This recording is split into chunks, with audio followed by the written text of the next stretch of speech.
నమస్తే vision news కు స్వాగతం। ఈ రోజు వార్తలు।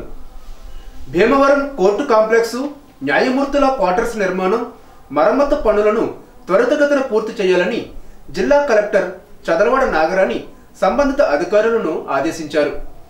శనివారం స్థానిక కలెక్టరేట్ వశిష్ఠ కాన్ఫరెన్స్ హాల్ నందు జిల్లా కలెక్టర్ చదలవాడ నాగరాణి 3వ అడిషనల్ జిల్లా మరియు సెషన్స్ న్యాయమూర్తి ఎంఏ సోమశేఖర్ సంయుక్తంగా జిల్లా కోర్టు భవన నిర్మాణం న్యాయమూర్తుల నివాస క్వార్టర్స్ మరమ్మతులపై సంబంధిత అధికారులతో సమీక్షించారు।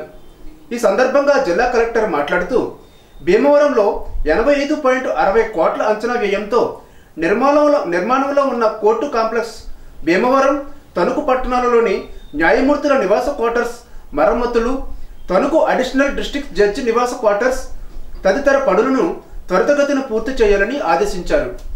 ఈ విషయమై R&B అధికారులు కాంట్రాక్టర్లతో ఎప్పటికప్పుడు సమన్వయం చేసుకుంటూ పనులను పూర్తి చేయాలని అన్నారు। భీమవరం కలెక్టరేట్ జిల్లా కలెక్టర్ ఛాంబర్లో డిసెంబర్ 7వ తేదీన జరగనున్న సాయుధ దళాల పతాక ఆవిష్కరణ దినోత్సవం పురస్కరించుకుని జిల్లా కలెక్టర్ చదలవాడ నాగరాణి చేతుల మీదుగా ఈ సంవత్సరం ఫ్లాగ్ డే స్టిక్కర్లు కార్ ఫ్లాగ్స్ ను ఆవిష్కరించనున్నారు। స్టిక్కర్లను ఫ్లాగ్స్ ను విద్యార్థులకు వివిధ వర్గాలకు సాయుధ దళాల పతాక విరాళాల సేకరణకు అందజేయడం జరగనున్నది। ఈ సందర్భంగా జిల్లా కలెక్టర్ చదలవాడ నాగరాణి మాట్లాడుతూ జిల్లాలో సాయుధ దళాల పతాక విరాళాలను విరివిగా సేకరించాలని సూచించారు। ఈ స్టిక్కర్ల ఆవిష్కరణ కార్యక్రమంలో జిల్లా joint collector T Rahul Kumar Reddy, జిల్లా సైనిక సంక్షేమ శాఖ అధికారి కేవీఎస్ ప్రసాదరావు తదితరులు పాల్గొన్నారు। నరసాపురం లేస్కు భౌగోళిక సూచిక ఎంపికతో అంతర్జాతీయ గుర్తింపు సాధించినట్లు పశ్చిమ గోదావరి జిల్లా కలెక్టర్ చదలవాడ నాగరాణి తెలిపారు। ప్రత్యేక ఉత్పత్తుల ప్రోత్సాహం, మార్కెట్ లింకేజీ, బ్రాండింగ్ ప్రమోషన్ లక్ష్యంగా దేశ రాజధాని ఢిల్లీలో కేంద్ర జౌళి శాఖ ఆధ్వర్యంలో నవంబర్ 25న ప్రత్యేక కార్యక్రమం నిర్వహించనున్నట్లు జిల్లా కలెక్టర్ తెలిపారు।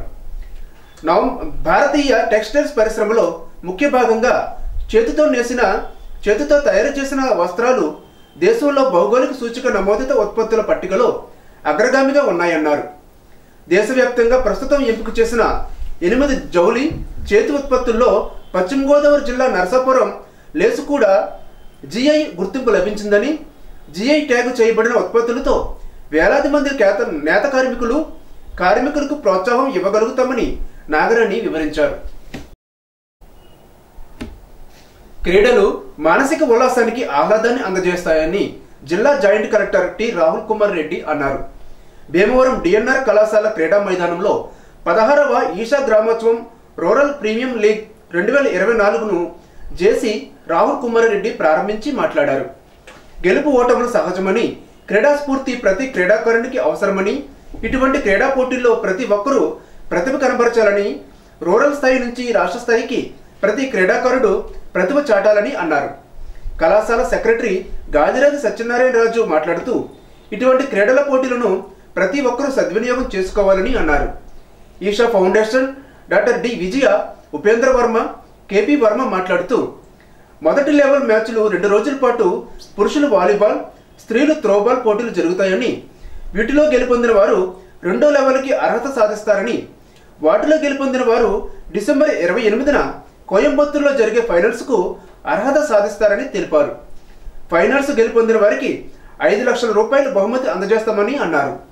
కార్యక్రమంలో తహసీల్దార్ రావి రాంబాబు, కళాశాల పాలకవర్గ సభ్యులు కోనపరాజు రామకృష్ణరాజు, బివి నరసింహరాజు తదితరులు పాల్గొన్నారు।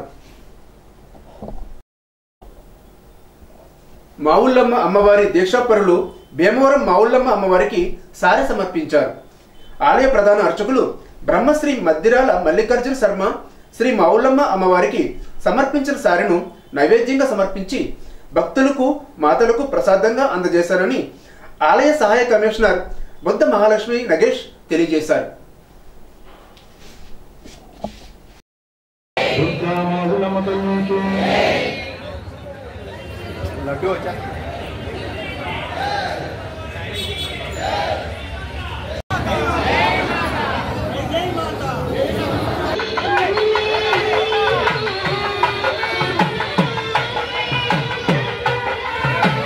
నా ఉండాలకు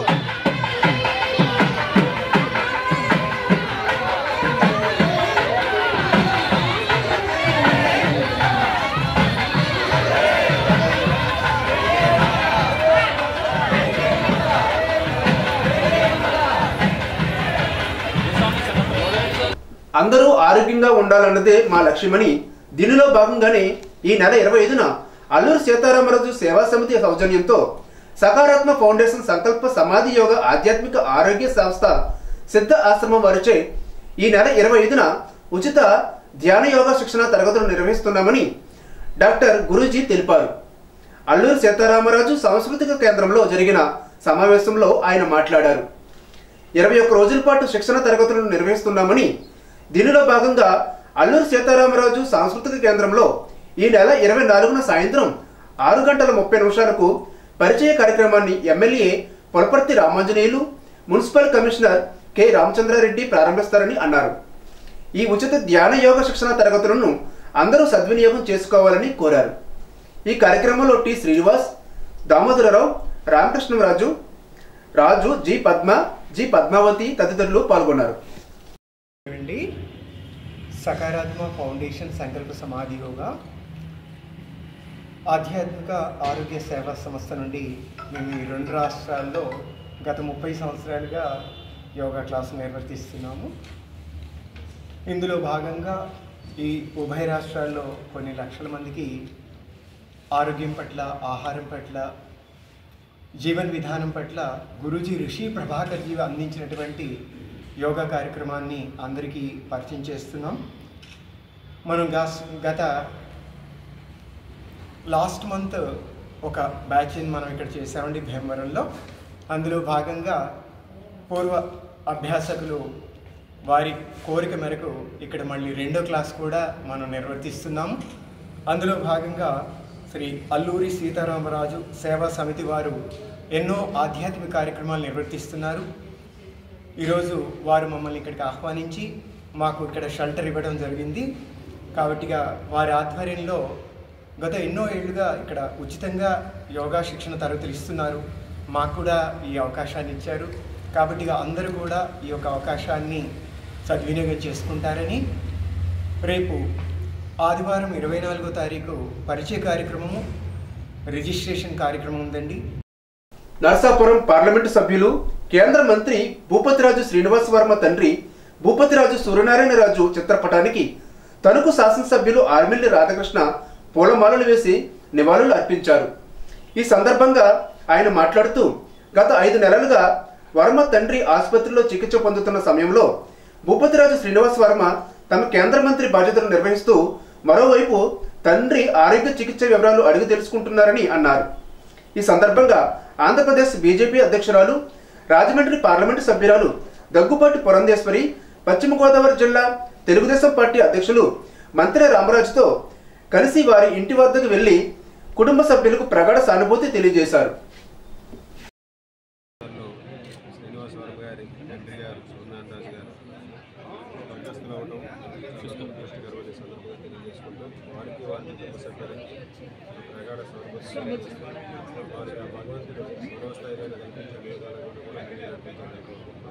ముఖ్యంగా వరమ గారు గత 150 రోజులు కూడా తండ్రి గారు హాస్పిటల్లో ఉన్నప్పటికీ కూడా అటు కేంద్ర మంత్రి వర్యులుగా బాధ్యతలు నిర్వహిస్తూ, మరొక పక్క తండ్రి గారిని నిరంతరం కూడా ఆయన అన్ని విధాలుగాను కూడా అక్కడ డాక్టర్స్తో మాట్లాడుతూ ఆయన కాపాడుకునే విధంగా చేసినటువంటి ప్రయత్నాలను కూడా మనందరం కూడా చూడాలి. ఈరోజు ఆయన 91 సంవత్సరాలుగా లేనటువంటి సూర్యనారాయణ గారు అన్ని విధాలుగాను కూడా కుటుంబం అన్ని విధాలుగా ఉన్నత స్థితికి వెళ్ళాలనే ఒక పితృవియోగమునకు గురైన కేంద్ర సహాయ మంత్రి భూపతిరాజు శ్రీనివాస్ వర్మను ప్రజాప్రతినిధులు, ప్రముఖులు, ప్రజలు పరామర్శించారు. ఆంధ్రప్రదేశ్ శాసన మండలి చైర్మన్ కొయ్యం మోసన్ రాజు, ఆంధ్ర రాష్ట్ర మంత్రి నిమ్మల రామానాయుడు, శాసనసభ deputy speaker Kanumuri Raghurama Krishnam Raju, BJP రాష్ట్ర అధ్యక్షురాలు దగ్గుపాటి పురంధేశ్వరి, మాజీ ఎమ్మెల్సీ అంగర రామ్మోహన్ రావు, తణుకు శాసనసభ్యులు ఆర్మిల్లి రాధాకృష్ణ, ఉంగుటూరు శాసనసభ్యులు పచ్చమట్ల ధర్మరాజు, సీనియర్ రాజకీయ నాయకులు కనుమూరి బాపిరాజు, అన్నపూర్ణ దంపతులు, తెలుగుదేశం పార్టీ పోలిట్ బ్యూరో సభ్యురాలు తోట సీతారామలక్ష్మి, తెలుగుదేశం పార్టీ జిల్లా అధ్యక్షుడు మంతిన రామరాజు, ఆయన సోదరుడు నరసింహారాజు, భీమవరం శాసనసభ్యులు పులపర్తి రామాంజనేయులు, కోల నాగేశ్వరరావు, తాడేపల్లిగూడెం శాసనసభ్యులు బొలిశెట్టి శ్రీనివాస్, పోలిశెట్టి దాస్, బీజేపీ సీనియర్ నాయకులు పురిగల్ల రఘురాం, పొత్తూరి బాపురాజు, మెరగాని నారాయణమ్మ, వీరవల్లి చంద్రశేఖర్, వీరవాసరం ఎంపీపీ దుర్గా భవానీ, చేపల రాము, దంతులూరు బోస్, తాడినాడ సత్తులు, చింతలపాటి లక్ష్మీ నరసింహారాజు, భూపతిరాజు నాగేంద్రవర్మ, వేగేష్ణ రామకృష్ణంరాజు, అల్లూరి సాయి దుర్గరాజు, ఉన్నమట్ల కఫర్తి, అయోధ్యరాజు, అరసవల్లి సుబ్రహ్మణ్యం తదితరులు శ్రీనివాస వర్మను పరామర్శించి ఆయన తండ్రికి నివాళులు అర్పించారు.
సోదరులు భూపతి శ్రీనివాస్ వర్మ గారి తండ్రి గారు సూర్యనారాయణ రాజు గారు వారు పరమపదించినటువంటి సందర్భంలో వారి కుటుంబానికి సంతాపం తెలియజేయడానికి ఇక్కడికి రావడం జరిగింది. భగవంతుడు వారికి అన్ని విధాలా కూడా ఆత్మస్థైర్యాన్ని ధైర్యాన్ని అందించాలి అని చెప్పి భగవంతుడిని ప్రార్థిస్తున్నాను. ఈ కష్టకాలం ఎదుర్కోవటం అనేది సులభమైనటువంటి విషయం కాదు. ఎందుకంటే తండ్రికి ఎంత వయసు వచ్చినా కూడా పరమపదించిన తర్వాత ఇంకా మన దగ్గర ఉంటే బాగుండు అనేటువంటి భావన ప్రతి బిడ్డకి ఉండటం అనేది చాలా సహజం. అందులోనూ వారి జీవన ప్రస్థానం నుండి నేర్చుకోవాల్సినటువంటి అంశాలు చాలా ఉన్నాయి. ఇందాక వారి ఆడపిల్లలతో మాట్లాడుతున్నటువంటి సందర్భంలో ఏ విధంగా ఆడపిల్లలకి వారి ప్రోత్సాహాన్ని ఇచ్చేవారు, అందులోనూ విద్యకి పెద్దపీట వేస్తూ ఖచ్చితంగా మీ కాళ్ళ మీద మీరు నిలబడేటువంటి ఆత్మస్థైర్యాన్ని మీరు అందిపుచ్చుకోవాలి అనేటువంటి భావనతో ఏ విధంగా ఆడబిడ్డల్ని కూడా వారు ప్రోత్సహించేవారు ఇందాక వారు తెలియజేయడం జరిగింది. అదేవిధంగా వర్మ గారు కూడా ఎటువంటి ఏ విషయమైనా సరే తండ్రి యొక్క వారి యొక్క అడ్వైస్ అనేది తీసుకోవటం చాలా సహజంగా చేసేటువంటి విషయం కనుక వారి లేకపోవటం అనేది నాకు అది ఒక తీరని లోటు అని చెప్పి వారు కూడా తెలియజేయడం జరిగింది. ఎంత పెద్దవారైనా సరే మన దగ్గర ఉంటే బాగుండు అనేటువంటి భావన, అదే విధంగా వారు ఉంటే కనుక మనకి అందేటువంటి ఆత్మస్థైర్యం అది వేరుగానే ఉంటుంది. కానీ పుట్టడం గతించడం అనేది జీవితంలో ఒక భాగంగా భావిస్తూ భగవంతుడు వారి కుటుంబానికి ఆ ఆత్మస్థైర్యాన్ని అందించాలని చెప్పి వారు ప్రార్థిస్తారు. స్వాతంత్ర సమర యోధులు భూపతిరాజు సూర్యనారాయణ రాజు గారు, మన శ్రీనివాస వర్మ గారి తండ్రి గారు రాజకీయంగా కుమారుణ్ణి ఉన్నత శిఖరాల్లో చూడాలి అని ఆయన ఎన్నో కలలు కన్నారు. ఆ కలలన్నీ నిజం చేసుకున్నారు. ఆ నిజం చేసుకున్న తర్వాత వయోభారం దృష్ట్యా ఆయన ఈ లోకాన్ని వీడి వెళ్ళటం జరిగింది. మన సంకల్ప బలం గట్టిగా ఉంటే ఆ సంకల్పం తీరకుండా వదిలి వెళ్ళరు అనేది మన పురాణాల్లో కూడా మన నమ్మకం. అదేవిధంగా అత్యున్నత స్థాయిలో కేంద్ర మంత్రి స్థాయిలో తన కుమారుణ్ణి చూసుకుని తృప్తిగా ఈ లోకాన్ని విడిచి వెళ్ళారు సూర్యనారాయణ రాజు గారు. ఆయన తండ్రి గారు ఆయన కూడా పెద్ద ఫ్రీడమ్ ఫైటరు. ఆయన అండమాన్ జైల్లో ఉన్నారు ఆ రోజుల్లో. మరి అటువంటి కుటుంబం నుంచి వచ్చిన వర్మ గారు సముచిత స్థానం ఆలస్యమైనా కూడా ఆయనకు సముచిత స్థానం వచ్చింది. కానీ ఈ సమయంలో ఇంకొద్ది రోజులు ఆయన ఉంటే బాగుండేది, ఇంకొన్ని సంవత్సరాలు కొడుకుని ఆ స్థితిలో చూసుకుని అని అందరూ కూడా, ఎందుకంటే ఆయన వయసు 90 దాటింది. అయినప్పటికీ కుమారుణ్ణి తనివి తీరా కుమారుణ్ణి ఆ స్థానంలో చూసుకొని ఆనందించే అవకాశం రాకపోవటం, ఆయన మనల్ని అందరినీ వదిలి వెళ్ళిపోవటం, తండ్రిని మనం చూస్తున్నాం బంధాలు పెద్దగా ఉంటున్నా బంధాలు, కానీ తండ్రి గారు అంటే వల్లమాలిన రామ వర్మకి నాకు ఆ బాధ ఎవరు తీర్చలేంది. అయినప్పటికీ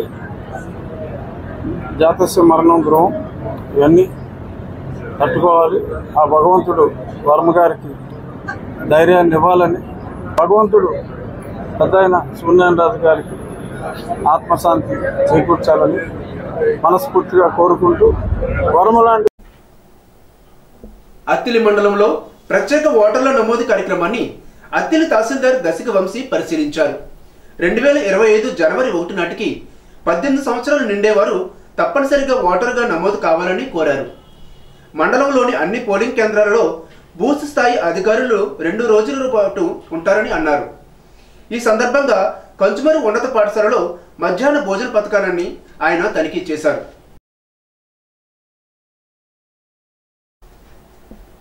కార్తీక మాసం సందర్భంగా అత్తిలి గణేష్ చౌక్ సెంటర్లో గల శ్రీ వరసిద్ధి వినాయక స్వామివారి ఆలయం వద్ద జ్యోతిర్లింగార్చన కార్యక్రమం నేత్రపర్వంగా నిర్వహించారు.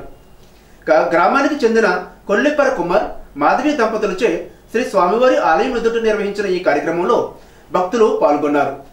జ్యోతిర్లింగార్చనతో ఆలయ ప్రాంగణం శోభాయమానంగా వెలుగొందింది. గుళ్ళు తిరుపతిగా పేరొందిన అత్తిలి మండలం ఈడూరు గ్రామంలో వేంచేసి ఉన్న శ్రీ వరాల వెంకటేశ్వర స్వామివారి ఆలయానికి శనివారం భక్తులు పోటెత్తారు. వేకువజామున శ్రీ స్వామివారికి సుప్రభాత సేవ, తోమాల సేవ, ఉదయం అర్చనలు జరిపారు. ఆలయ అర్చకులు వాడపల్లి శేఖరాచార్యుల ఆధ్వర్యంలో పూజాధికారులు నిర్వహించారు. ఈ సందర్భంగా స్వామివారిని తులసిమాల పుష్పాలతో విశేషంగా అలంకరించారు. మహారాష్ట్రలో బీజేపీ విజయం సాధించడం పట్ల బీజేపీ తణుకు నాయకులు హర్షం వ్యక్తం చేశారు. తణుకు నరేంద్ర సెంటర్లో విజయోత్సవాలు జరుపుకున్నారు. పట్టణ బీజేపీ అధ్యక్షుడు పెదమల్లు అవినాష్ కాంత్, దాసరి వెంకటస్వామి, బాల మహేష్ తదితరులు పాల్గొన్నారు. ఎన్డీఏ కూటమి 2014లో విజయాలు సాధించడం మొదలుపెట్టి ఇవాటికి సుమారుగా 10 సంవత్సరాలు దాటింది. అయినప్పటికీ అనేక చోట్ల విజయాలు అలవర్చుకుంటూ ఇవాళ మహారాష్ట్రలో మళ్ళీ ఎన్డీఏ కూటమి విజయం సాధించడం వల్ల మా బీజేపీ ఖాతాలో ఇంకొక విజయం చేకూరిందని చెప్పి మేము సవినయంగా తెలియజేసుకుంటాం. అయితే ఇదే ప్రకారంగా ఇంకా రాబోయే ఎన్నికల్లో మనకి విజయాలు ఎక్కువగా చేకూరుతాయని భావిస్తూ ప్రజల ఆదరణ బీజేపీ పార్టీకి ఇదే రకంగా ఉంటాయని చెప్పి ఆశిస్తున్నాం. 2014లో భారతీయ జనతా పార్టీ గద్దెనెక్కింది. ఎన్డీఏ ప్రభుత్వం భారతదేశాన్ని వెళ్తుంది. ఆ రోజు నుంచి ఈ రోజు వరకు అనేక విజయాలు సాధించడం ఎన్డీఏ కూటమికి అలవాటుగా మార్చుకుంది.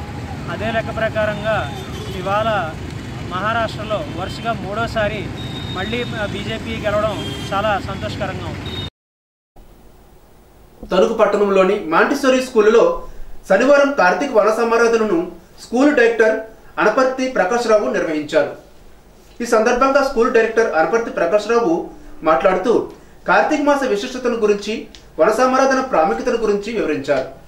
విద్యార్థులు తెలుగు భాషలలో ఈ కార్యక్రమం యొక్క గొప్పతనంను వివరించారు. ఈ అన్న సమారాధన కార్యక్రమంలో పాఠశాల విద్యార్థులు, ఉపాధ్యాయులు, ఉపాధ్యాయేతర సిబ్బంది పాల్గొన్నారు. ఆంధ్ర రాష్ట్ర సంపదను లూటీ చేస్తున్న అదానీని తక్షణమే అరెస్టు చేయాలని సిపిఎం జిల్లా కార్యదర్శి వర్గ సభ్యులు పివి ప్రతాప్, పట్టణ కార్యదర్శి అడ్డగర్ల అజయ్ కుమారీలు డిమాండ్ చేశారు. శనివారం స్థానిక రైల్వే స్టేషన్ రోడ్డు వద్ద సిపిఎం ఆధ్వర్యంలో నిరసన ధర్నా జరిగింది. అదానీని వెంటనే అరెస్టు చేయాలని, అదానీతో చేసుకున్న ఒప్పందాలు వెంటనే రద్దు చేసుకోవాలని, స్మార్ట్ మీటర్లు పెట్టడం ఆపాలని పెద్ద ఎత్తున నినాదాలు చేశారు. ఈ సందర్భంగా ప్రతాప్, అజయ్ కుమారులు మాట్లాడుతూ అంతర్జాతీయ ఆర్థిక వ్యవహారాలలో నిందితుడు అయిన అదానీతో గత వైఎస్ఆర్సీపీ ప్రభుత్వం చేసుకున్న విద్యుత్తు, స్మార్ట్ మీటర్లు, ఇతర ఒప్పందాలు రద్దు చేస్తున్నట్లు కూటమి ప్రభుత్వం ప్రకటించాలని అన్నారు. అదానీతో వైఎస్ఆర్సీపీ ప్రభుత్వం చేసుకున్న ఒప్పందాల వలనే ప్రజలపై 17,000 కోట్ల భారాలు వేయడానికి కూటమి ప్రభుత్వం సిద్ధమైందని అన్నారు.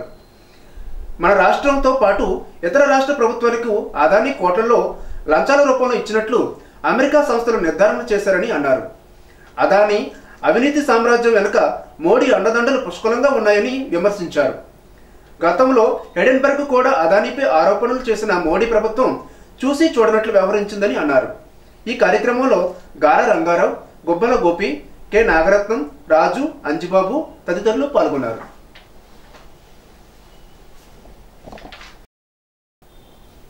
57వ జాతీయ గ్రంథాలయ వారోత్సవాల సందర్భంగా నిర్వహించిన వివిధ రకాల పోటీలలో గెలుపొందని విద్యార్థులకు 20/11/2024 బుధవారం తణుకు మానవతా సంస్థ వారి ఆర్థిక సౌజన్యంతో బహుమతి ప్రదానం చేయడమైంది. ఈ కార్యక్రమంలో జిల్లా శాంతిర్యాలీ చైర్మన్ గమని రాంబాబు, జిల్లా కన్వీనర్ ఎస్వి సతీష్ బాబు, కార్యదర్శి బొల్లం రామకాశి మరియు ఇతర మానవతా సభ్యులు, గ్రంథాలయ సిబ్బంది పాల్గొన్నారు. గంజాయి మరియు డ్రగ్స్ రహిత తణుకులో భాగంగా ప్రొహిబిషన్ మరియు ఎక్సైజ్ శాఖ ఆధ్వర్యంలో తణుకు పట్టణంలోని శ్రీ సాయి జూనియర్ కళాశాలలో గంజాయి మరియు ఇతర మాదక ద్రవ్యాల నియంత్రణపై విద్యార్థులకు అవగాహన కార్యక్రమం నిర్వహించారు. ఈ కార్యక్రమంలో గంజాయి ఇతర మాదక ద్రవ్యాల వలన మానవుల ఆరోగ్యం మరియు మానసిక స్థితిపై కలిగే చెడు ప్రభావాలు మరియు సమాజంపై ఎటువంటి దుష్ప్రభావాలు కలిగిస్తున్నాయి, డ్రగ్స్ వ్యసనం ఏ విధంగా అలవడుతుంది, వాటి నుండి బయటపడాలంటే ఏమి చేయాలి తదితర అంశాలపై విద్యార్థులకు అవగాహన కల్పించడంతో పాటు వారి యొక్క సందేహాలను నివృత్తం చేయడం జరిగింది. ఈ కార్యక్రమంలో తణుకు ప్రొహిబిషన్ మరియు ఎక్సైజ్ ఇన్స్పెక్టర్ ఎస్ మణికంఠరెడ్డి మరియు sub inspector R Madhubabu, head constable K Srinivasu, constable G Phanibhushan మరియు సాయి జూనియర్ కళాశాల చైర్మన్ జి సత్యనారాయణ మరియు ప్రిన్సిపల్ జి అవినాష్ తదితరులు పాల్గొన్నారు. ఇప్పుడు కాసేపు విరామం.